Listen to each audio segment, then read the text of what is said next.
सोम रस के बारे में सही जानकारी होना बहुत आवश्यक है। आमतौर पर प्रचलन ऐसा हो गया है कि लोग सोम रस को शराब या कोई नशीली पेय पदार्थ समझ लेते हैं, लेकिन प्राचीन भारत में ऐसा नहीं था। प्राचीन भारतीयों को इसकी सही जानकारी थी। सोम रस न तो प्राचीन शास्त्रों के वर्णन में और न तो प्राचीन भारतीयों के वर्णन में सोम रस कभी भी शराब के तौर पे या किसी नशीले पदार्थ के तौर पे उपयोग नहीं किया जाता था। हमें प्राचीन भारतीय शास्त्रों से ये जानकारी अवश्य जुटानी चाहिए कि फिर सोम रस क्या चीज़ थी और कैसे तैयार होती थी। तो ये चीज़ें हमें इस वीडियो में शास्त्रों के प्रमाण से पता चलने वाली हैं। ऋग्वेद 2:36-1 में सोम रस के बारे में लिखा है कि गाय का दूध और जल मिश्रित करके इसे पत्थरों से कूट कर निकाला जाता है और उसके बाद इसमें गाय का दूध और जल मिश्रित किया जाता है। जबकि हम सभी जानते हैं कि कभी भी नशीले पदार्थों में गाय का दूध जैसी चीज़ें नहीं मिलाई जाती हैं।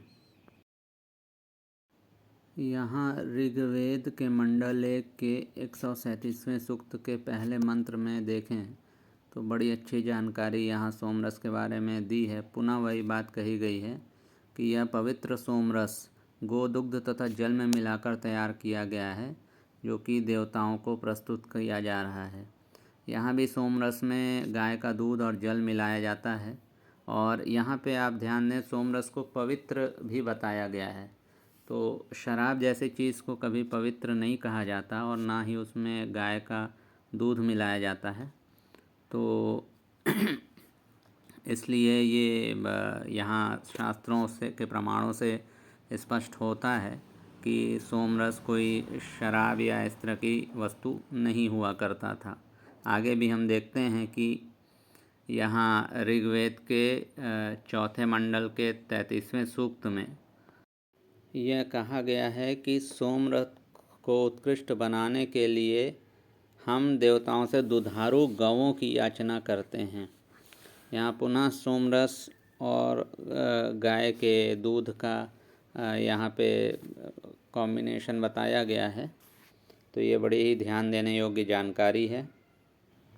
इसके पश्चात ऋग्वेद के 4:27-5 में यह वर्णन आता है कि पवित्र कलश में रखे हुए गो दुग्ध मिश्रित तेजोयुक्त तुष्टिदायक मीठे रसों में सर्वश्रेष्ठ अन्न रूप सोम रस को अर्धायुओं के द्वारा प्रदान किए जाने पर इंद्रदेव उसका पान करें।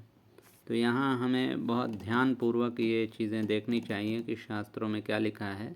यहाँ पुनः गाय के दूध से मिश्रित पवित्र सोम रस, यहाँ पुनः सोम रस को पवित्र कहा गया है और तेज से युक्त कहा गया है और तुष्टिदायक कहा गया है। तो हम जानते हैं कि कभी भी नशीले पदार्थ और शराब वगैरह को ना तो पवित्र कहा जाता है और ना तेज से युक्त कहा जाता है।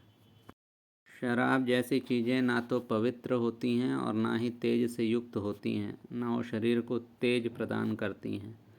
अतः सोम रस को यहाँ पे मीठे रसों में सर्वश्रेष्ठ भी कहा गया है, जबकि शराब मीठे रसों में सर्वश्रेष्ठ भी नहीं कही जाती।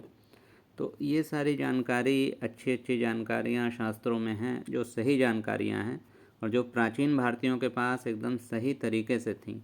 इसलिए उनका ज्ञान कभी भ्रमित नहीं होता था।